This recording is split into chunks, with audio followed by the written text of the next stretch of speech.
Inspirer, impacter et éveiller les consciences. Un message d'espoir. Assalamu alaikum wa rahmatullahi wa barakatuh, mes chères sœurs, mes précieuses. Moi, c'est Aminata, je suis la fondatrice de l'Institut Nyeleni, dédié à l'épanouissement personnel et spirituel de la femme musulmane. On se retrouve pour cette deuxième émission où on va aborder la thématique du mariage et du divorce. Si tu es marié, est-ce que tu as pris le temps de te préparer avant ton mariage? Si tu es célibataire, est-ce que tu t'es déjà posé la question de ta vision? Quelle est ta vision du mariage? Il y a quelques années, j'étais dans le même cas que toi. Figure-toi qu'en étant célibataire, je n'ai jamais pris le temps de me poser cette question. Pourquoi? Parce que durant toute mon enfance, on m'a bassiné avec le mariage. Quand j'ai commencé à devenir pubère et que mes premières formes ont commencé à se dessiner, lors des événements comme les baptêmes, les mariages, j'avais toujours mes tantes autour de moi qui étaient en train de me dire « Ah, ça y est, tu deviens une femme, tu vas bientôt te marier. » Et les idées, les pensées, les croyances que j'avais autour du mariage, c'est que c'était une suite logique. Je suis une femme, je vais me marier et je vais avoir des enfants. Plus je grandissais, plus ma vision du mariage était que c'était synonyme de réussite. Si je me marie, j'ai réussi ma vie. J'ai toujours cru au prince charmant, un idylle que j'allais vivre avec un homme et qu'on allait vivre les plus belles années de notre vie. Les choses ne sont pas passées comme je l'imaginais. Très jeune, je me suis mariée et j'ai eu mon premier enfant.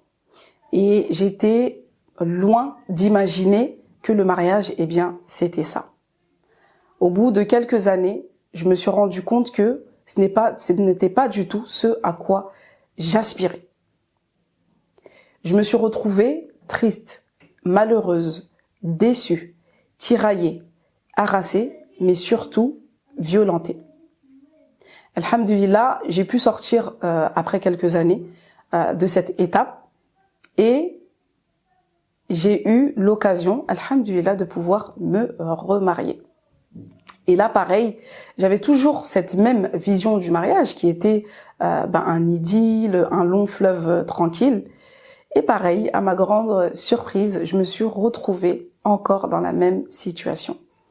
Triste, tiraillée, harassée, mais surtout malheureuse. Et là, je me suis posé la question, mais qu'est-ce qui se passe?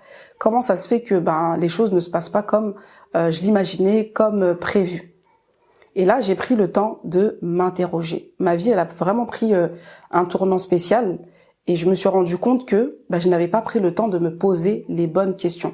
Très souvent, on pense que le mariage, c'est une finalité, que toutes les femmes sont vouées à se marier.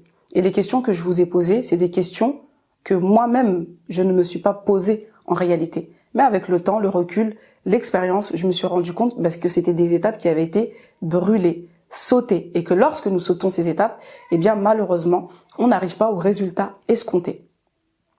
Quelle est l'importance du mariage en islam? En islam, le mariage, c'est un acte d'adoration. Qu'est-ce qu'un acte d'adoration? Un acte d'adoration, c'est les actes qu'Allah Azza wa Jal aime et agrée. Les actes apparents ou les actes cachés. Et lorsque tu médites sur cette définition de l'acte d'adoration du mariage, tout de suite, ça prend une autre dimension. Aujourd'hui, j'aimerais m'adresser à toutes les femmes, que vous soyez célibataires ou mariées. C'est vraiment déjà dans un premier temps de prendre le temps de se poser ces questions. Qu'est-ce que le mariage? Qu'est-ce que Allah attend de moi? Et quelle est ma vision? Quelle direction je veux prendre si je me marie? Et quelle est la chose ou les choses que je peux apporter à l'autre dans le cadre du mariage? Et vous allez voir que déjà ces premières questions, en prenant le temps d'y répondre, vont vous apporter des réponses qui sont claires. Parmi les erreurs que moi j'ai faites, c'est de ne pas avoir pris ce temps. Mais comment prendre ce temps lorsque les valeurs qu'on nous inculque sont à l'opposé de ce que l'islam nous préconise? Donc déjà, c'est important de déconstruire nous la première vision qu'on a. Et comme je vous disais tout à l'heure, subhanallah, moi j'avais vraiment la vision du prince charmant, du mariage parfait, et ils vécurent heureux sans me poser les vraies questions. C'est-à-dire, je suis restée je suis restée à la surface sans forcément aller en profondeur. Aujourd'hui, avec le recul, je me rends compte que j'avais déjà un gros manque de connaissance de moi, mais aussi un manque de connaissance de ma religion. Et ça, c'est vraiment des fondamentaux, c'est vraiment la base solide qui va nous permettre de nous orienter vers un mariage pérenne, vers un mariage durable, vers un mariage qui est épanoui et qui est apaisé. Et ça, c'est extrêmement important. Le mariage, il est décrit dans le Coran comme une source de rahma, comme une source de tranquillité. Que ça m'apporte à moi la tranquillité, mais que ça apporte aussi à l'autre la tranquillité.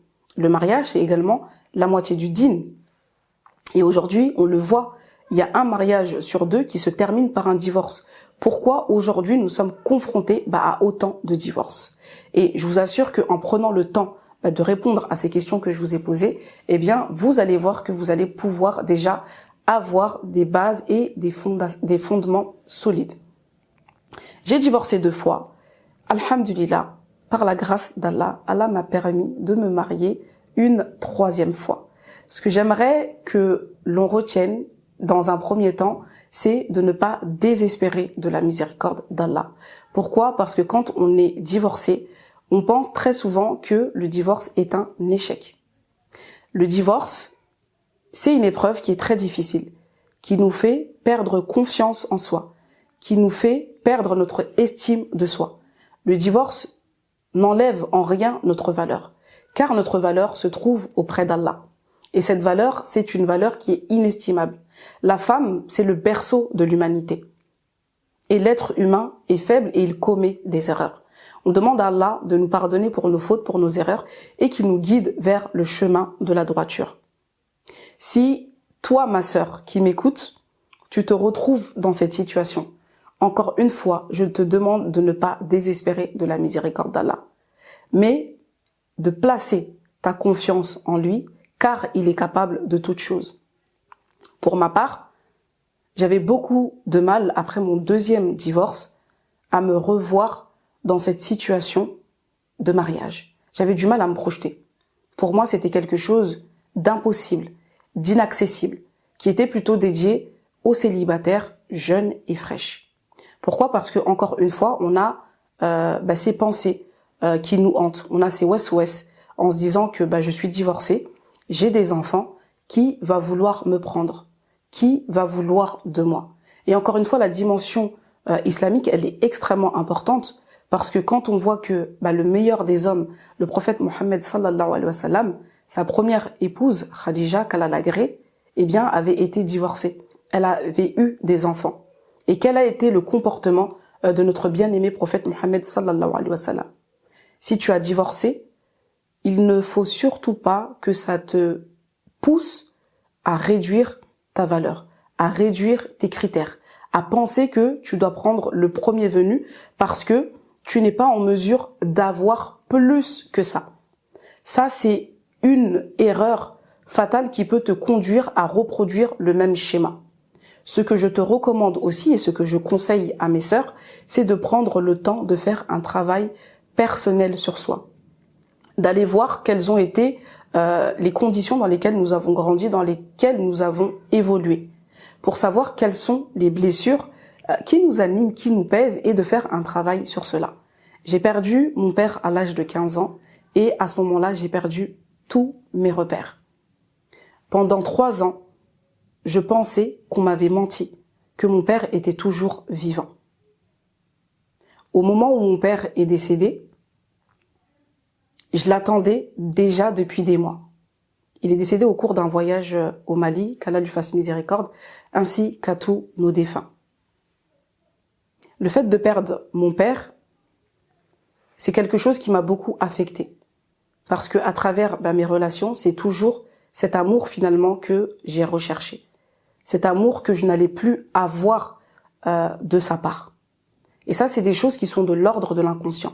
Si je n'avais pas pris le temps de faire un travail sur moi, je ne me serais pas forcément rendu compte de cela. Dans mon cas, ça a été la perte de mon père. Dans d'autres cas, ça peut être l'absence d'un père. Dans d'autres cas, ça peut être de la pression familiale qui va nous pousser à vouloir nous marier à tout prix. pour pouvoir échapper à notre quotidien, pour pouvoir échapper à des situations. Encore une fois, je nous invite toutes à revenir à la base. Qu'est-ce que Allah Azza wa Jal attend de nous dans le cadre du mariage? Le mariage n'est pas un long fleuve tranquille. Il y a des hauts, il y a des bas. Mais qui, lorsque les bases, les fondations sont solides, eh bien, c'est beaucoup plus facile d'affronter, d'être un soutien l'un pour l'autre. Le fait de prendre le temps de faire un travail sur moi m'a permis de renforcer ma foi, m'a permis de faire un travail sur moi, c'est-à-dire de me valoriser davantage et de comprendre ce que Allah Azza wa Jal attendait de moi dans le cadre du divorce. Et pour vous dire, subhanallah, je me voyais même dans un mariage polygame, subhanallah, pas en tant que deuxième ni troisième, mais en tant que quatrième, parce que pour moi, j'étais persuadée que personne n'allait vouloir de moi en étant divorcée, pas avec un, pas avec deux, mais avec 3 enfants. Et subhanallah, je sais que je ne suis pas la seule dans ce cas, mais alhamdulillah, on voit la grandeur d'Allah Azza wa Jal. Et encore une fois, je t'invite, ma sœur, à ne pas désespérer de la miséricorde d'Allah, car il est capable de toutes choses. Alors, il m'a fallu, bien évidemment, 5 ans pour faire ce travail. Peut-être qu'il t'en faudra moins, peut-être qu'il t'en faudra plus. Mais à travers la patience, on apprend, d'accord, beaucoup d'enseignements, beaucoup de leçons. Et nous sommes également testés sur notre sincérité. Est-ce que je suis convaincue de ce que je veux et de ce qu'Allah peut m'apporter? Ou alors, est-ce que je doute de ce qu'Allah peut me donner et m'apporter? Et ça, c'est une vraie question, hein. Et c'est pour ça que tout à l'heure, je parlais de superficialité et de profondeur, parce que très souvent, on va rester sur ce qui est superficiel. Mais le fait de prendre le temps d'aller en profondeur, de se poser de réelles questions, de faire un travail sur soi, ça nous permet de nous réformer. C'est-à-dire d'identifier quels sont nos manquements, quelles sont nos forces également, de faire un travail dessus et de passer outre cela. Alhamdulillah, mon mariage s'est passé très vite, s'est passé de manière fluide au point où moi-même, je n'y croyais pas. Mais aujourd'hui, je suis tellement reconnaissante vis-à-vis d'Allah Azza wa Jal de me dire que il m'a accordé cela. Et d'un autre côté, je vois tout le travail qui a été fait. Parce que en 5 ans, j'ai douté. En 5 ans, j'ai été triste. En 5 ans, je me suis dit que ce n'était plus possible. En 5 ans, j'ai été fatiguée. En 5 ans, je me suis dit à quel moment je vais sortir de cette situation. Je me suis posé beaucoup de questions. Je me suis beaucoup interrogée. Et à un moment donné, je m'étais même résignée à l'idée de pouvoir me remarier un jour. Pourquoi? Parce que ça me paraissait long. Et le timing d'Allah et notre timing n'est pas le même. Au moment où je pensais être prête, en réalité, je ne l'étais pas. J'étais encore fébrile, j'étais encore vulnérable. Et aujourd'hui, avec le recul, je suis en mesure de comprendre la sagesse d'Allah à travers le temps. Encore une fois, le timing d'Allah n'est pas le nôtre. Donc vraiment, à toi ma sœur, encore une fois, ne désespère pas de la miséricorde d'Allah. Ses plans, ils sont parfaits. Oui, on a des croyances, oui, on a beaucoup de choses qui nous sont suggérées, mais à travers un divorce, c'est des enseignements. Allah, quand il nous retire quelque chose, c'est pour nous donner quelque chose de beaucoup plus grand et quelque chose de meilleur. À travers les épreuves, Allah, il nous montre aussi sa miséricorde et son signe d'amour pour nous. Le fait de laisser quelque chose, parfois ça peut être très difficile parce que c'est quelque chose auquel on s'est habitué. Là, on parle du mariage, mais ça peut être des choses aussi qui sont matérielles, mais ça nous permet de mieux avancer. Rien ne nous appartient, mais tout appartient à Allah, le créateur des cieux et de la terre. Le mariage, c'est un acte d'adoration qui nous permet de nous réformer, d'avoir un bon comportement, d'améliorer son comportement. C'est quelque chose qui nous permet aussi de nous élever. Et à travers le mariage, on recherche uniquement la satisfaction d'Allah Azza wa Jal. Lorsque dans notre entourage, par le fait que nos proches se marient ou que nos parents, nos tantes, nos oncles nous mettent la pression, subhanallah, on veut se marier mais pas pour les bonnes raisons. On veut se marier parce qu'on a la pression. On veut se marier parce que nos parents veulent qu'on se marie. Mais toi, pose-toi la question, pourquoi je veux me marier? Qu'est-ce que je vais pouvoir apporter à mon mari? Qu'est-ce que je vais pouvoir transmettre à mes enfants? Et là, le fait de se poser ces questions va te permettre de façonner ton identité, va te permettre de te dépasser, d'acquérir des connaissances, des compétences que tu vas pouvoir attribuer, partager, transmettre à ton mari, mais aussi à tes enfants. Ça va être votre force au sein du couple, ça va être votre force au sein de la famille. Et pendant tout ce temps, eh bien, c'est des choses sur lesquelles j'ai pris le temps de travailler. Enrichir mes connaissances, enrichir mes compétences, accepter aussi le destin d'Allah, parce que ça, c'est quelque chose dont on parle peut-être pas assez, mais qui est pas facile. C'est vraiment l'acceptation et la satisfaction.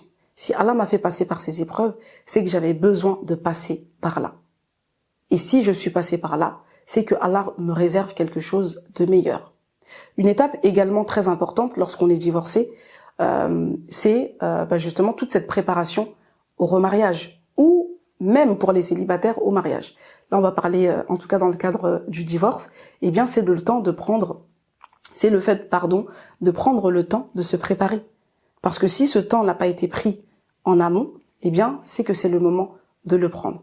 Et le fait de prendre ce temps pour se préparer, eh bien ça nous permet de rentrer dans cette belle et noble aventure de manière armée, de pouvoir faire face aux défis qu'on va rencontrer. Comme je le disais tout à l'heure, le mariage, c'est des hauts, mais c'est aussi des bas. Et durant ces bas, comment je vais réagir, comment je vais me positionner, quelle va être ma posture et comment je veux visualiser l'avenir. Parce que si au moindre échec, tu te dis « j'abandonne », mais en fait, ça va être très compliqué d'avoir une vision sur du long terme et de pouvoir avancer. Ma sœur, ne désespère pas. Les plans d'Allah sont parfaits. Ce qu'il te réserve est beaucoup plus grand, encore mieux que ce que tu penses. Et en aucun cas, le divorce n'est un échec. C'est des belles leçons qu'Allah cherche à t'enseigner. C'est des belles leçons qu'Allah souhaite te donner pour que tu puisses grandir, t'épanouir, t'élever, mais surtout rechercher la satisfaction d'Allah Azza wa Jal. Allah Azza wa Jal, il nous dit dans le Coran, à côté de la difficulté est certes une facilité. Durant tout mon cheminement, je vous parlais de la période de 5 ans, c'est quelque chose qui s'est fait, et ça c'est important, je pense de le dire, que c'est quelque chose qui s'est fait de manière progressive. Et comme je disais, pour moi peut-être que ça a pris 5 ans, peut-être que pour d'autres, ça prendra moins de temps. Mais durant toutes ces années, j'ai pris le temps de travailler ma relation avec Allah. C'était très difficile. Entre la tristesse, la colère, et cette colère, elle se répercutait sur moi, mais elle se répercutait aussi sur mes enfants. Je me suis renfermée sur moi-même, je me suis isolée. Et j'ai pris vraiment le temps d'apprécier cette solitude, mais en même temps, c'est quelque chose qui me faisait souffrir. À un moment donné, j'ai perdu la parole. Alors quand j'ai perdu la parole, j'avais ce désir profond de vouloir m'exprimer, mais il n'y a rien qui sortait. J'étais vide de l'intérieur.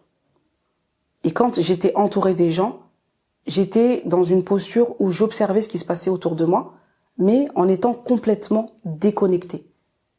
Et ça, c'est une réalité dont il faut qu'on parle. Pourquoi ? Parce qu'on peut peut-être penser que ça a été facile.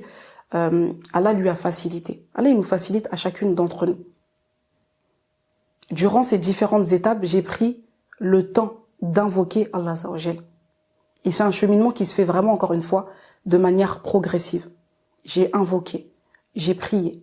Et au fond de moi, j'ai toujours cru, vraiment. Ça, c'est quelque chose dont j'ai la certitude et je me revois encore derrière ma fenêtre en train de regarder au loin et de me dire mais qu'est-ce qui s'est passé, qu'est-ce qui n'a pas marché, qu'est-ce que j'ai fait, tout en sachant que culturellement parlant, on entend très souvent l'homme il va avoir la facilité de se remarier, quand bien même tu n'as rien fait entre guillemets, la faute sera toujours sur la femme. Et du coup j'étais persuadée que la faute elle allait toujours retomber sur moi, et en me disant finalement lui il s'est remarié, il a eu cette facilité-là à se remarier, et moi, dans tout ça, qu'est-ce que je vais devenir? Où est-ce que je vais aller? Dans quelle direction je vais aller? Est-ce que je vais rester comme ça, seule avec mes enfants, à devoir tout gérer, tout penser, tout vraiment planifier? Et ça, c'est extrêmement difficile. Parce qu'on a du mal à se projeter et en fait, la vie qu'on est en train de vivre, surtout quand on a des enfants, c'est pas évident. Tu te retrouves à tout gérer, à réfléchir pour tout. Et ce que tu vis et ce que tu traverses réellement, mais en fait, il y a que toi qui le vis, il y a que toi qui sais ce que tu traverses réellement. L'image qu'on peut renvoyer, c'est l'image de cette femme forte qui arrive, qui se bat, etc. Mais il faut savoir que c'est extrêmement, extrêmement difficile. Donc dans mon cheminement, vraiment, une chose qui m'a beaucoup aidée, c'est le fait de travailler ma relation avec Allah. Et au fond de moi, vraiment, j'étais convaincue, persuadée d'une chose, c'est que Allah ne m'avait pas oubliée. Et j'arrêtais pas de me poser des questions. Mais je suis sûre que je suis pas venue au monde pour souffrir. Je suis sûre que c'est parce que Allah il voulait pour moi. Et le fait de prendre ce temps, de me remettre en question, ça m'a beaucoup aidée. Et là, il y a un premier exercice que j'ai fait, que je vous invite aussi à faire, c'est déjà de demander quelles étaient mes qualités et mes défauts à mes proches. Donc j'ai envoyé un message à mes copines, dis-moi c'est quoi mes qualités, mes défauts. Je commence à faire un travail sur moi. Vraiment, j'attends de toi que tu sois sincère, que tu sois honnête. Et quand bien même ça pourrait me blesser, c'est pas grave. Je veux vraiment changer. Et vous voyez, dans cette remise en question, je ne me suis pas dit que la faute, elle était que vis-à-vis de l'autre, mais que moi aussi, j'ai eu mes propres manquements. Et dans une relation, c'est toujours comme ça. C'est jamais 100% l'autre ou 100% l'autre, mais c'est toujours partagé. Alors oui, peut-être qu'il y aura une grande majorité d'un côté et ce sera moins de l'autre côté, mais les torts sont partagés et c'est important de se remettre en question. Et quand j'ai fait ce premier exercice, j'ai même demandé à ma mère, à mes frères et sœurs de répondre sincèrement. Et vraiment, c'est quelque chose qui m'a beaucoup aidée. Parce que je me suis rendu compte qu'en fonction des personnes, c'était pas les mêmes réponses. Alors, il y avait beaucoup de points communs, il y avait beaucoup de similitudes, alhamdoulilah, mais il y avait beaucoup de choses qui étaient en fonction de la personne. Et encore une fois, pour revenir sur le décès de mon père, ce que j'ai ressenti, moi, c'est le fait d'être abandonnée. Donc, je me suis rendu compte que dans mes relations, ce que je crée comme système, c'était un système pour ne pas être abandonné. Donc, je crée un environnement qui, pour moi, était un environnement sécurisant. Et ça, c'est quelque chose qui m'a beaucoup aidée, d'apprendre à me détacher de l'autre et du regard de l'autre. L'autre peut m'apporter comme je peux aussi apporter à l'autre. C'était aussi un travail qui m'a permis d'accepter que j'avais des qualités, mais que j'avais aussi des défauts et que finalement, personne n'est parfait. Et ça m'a permis de me rendre compte que je voulais être parfaite, que je voulais correspondre aux standards de la société, de tout le monde. Plaire à X, plaire à Y. Et finalement, c'est quelque chose qui n'est pas possible et c'est même pas notre mission. Notre mission, encore une fois, c'est l'adoration d'Allah. Je n'ai créé les djinns et les hommes que pour qu'ils m'adorent. Donc ça a été une première étape de faire ce travail d'introspection, mais aussi de travailler sur ma relation avec Allah. Dans ma relation avec Allah, comment je l'ai travaillé ? C'est déjà en cherchant à approfondir mes connaissances sur Allah. Qui est mon créateur ? Et quand j'ai découvert qui était mon créateur, mon amour pour lui n'a cessé de grandir. Et aujourd'hui, c'est vraiment quelque chose que je travaille et que je transmets à travers les cours que je propose. Mais ça m'a permis de venir renforcer cette certitude et cette conviction que la femme n'est pas née pour souffrir. Et ça m'a permis vraiment de nourrir et de consolider ma foi. Ça m'a permis de guérir au fur et à mesure. Ça m'a permis de moins culpabiliser. Ça m'a permis de me pardonner et de pardonner aussi à l'autre. Ça m'a permis de me rendre compte que Allah il me donnait l'opportunité de continuer d'avancer. Oui, tu as fait des erreurs. Oui, je te pardonne. Et oui, j'aspire à continuer à t'octroyer mes immenses bienfaits. Alhamdulillah, aujourd'hui, ça va beaucoup mieux. Mais vraiment, j'aimerais qu'on prenne conscience que c'est un travail. Et vraiment, pour celles qui ont des enfants, c'est une pensée aussi que j'ai eue en me disant, mais avec mes enfants, qui va me prendre ?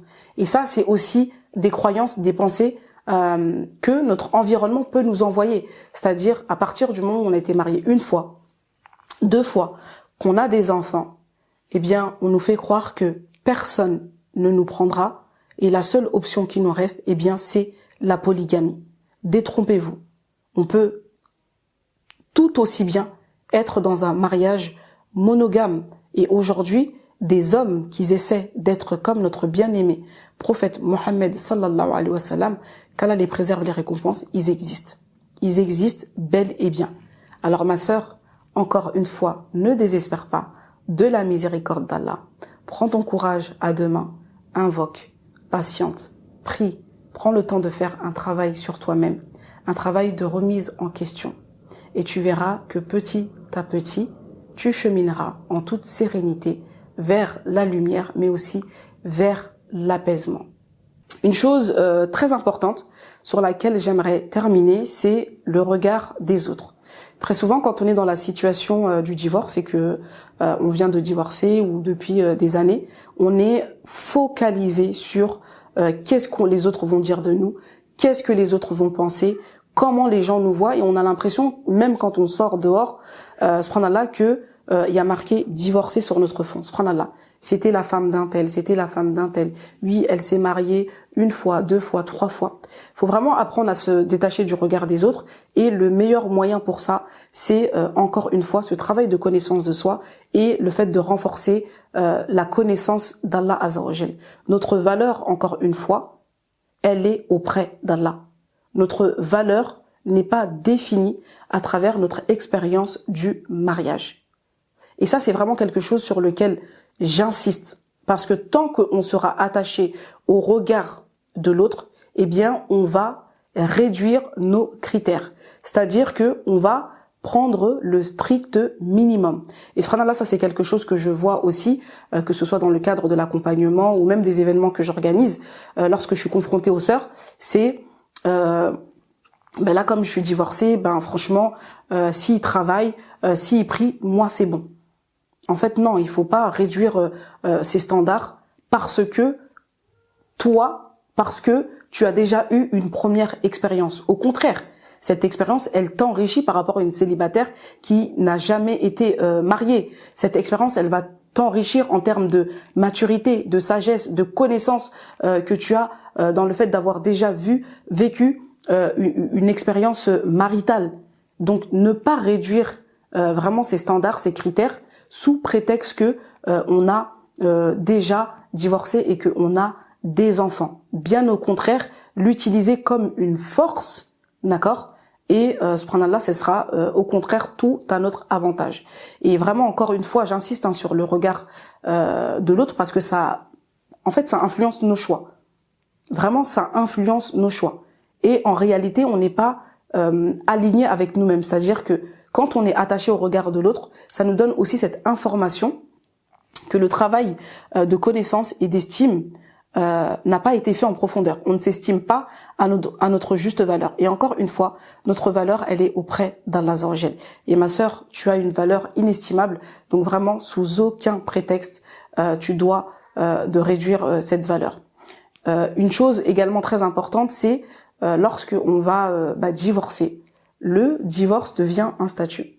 Mais quand on nous demande notre statut, en fait, c'est célibataire ou marié. Il n'y a pas de statut légal qui parle de divorcer. Et ça, c'est vraiment s'enfermer dans une case. Une fois qu'on a divorcé, eh bien, on est célibataire. Célibataire avec enfant. Et ça, c'est important de le comprendre et de le conscientiser. Parce que le fait de se mettre dans une case de divorcer, eh bien, ça nous pousse aussi à réduire nos critères et on a l'impression qu'on est vu que comme ça. On est vu que, moi, je suis divorcée. D'accord ? Qu'est-ce que ça va renvoyer comme image ? C'est comme si je me positionnais finalement en tant que victime. J'ai déjà été mariée et puis maintenant, je suis divorcée. Oui, tu as divorcé. Mais ça ne fait pas de toi une mauvaise femme, ça ne fait pas de toi une femme usée, une femme gaspillée. Et vraiment, il faut qu'on arrive à déconstruire toutes ces croyances qu'il existe autour du divorce. Avoir été marié et divorcé par la suite, eh bien, c'est une expérience. Et Allah sait mieux. Vraiment, Allah, il sait mieux. Il sait pourquoi il nous a fait passer par telle étape. Et c'est important, encore une fois, de faire ce travail de remise en question, de voir quels ont été nos manquements, notamment le manque de connaissance de soi, le manque de religiosité. Et ça peut être aussi d'autres choses en fonction de votre situation. Prenez conscience de votre valeur. Ne réduisez en aucun cas vos critères.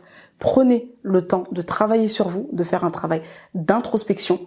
Et la science est une obligation pour le croyant. Donc, engagez-vous. Prenez vos responsabilités à apprendre notre belle et noble religion, parce que vraiment, on a tout dedans, que ce soit le mariage, l'éducation des enfants et toutes les autres thématiques, toutes les autres choses auxquelles nous allons être confrontés au quotidien.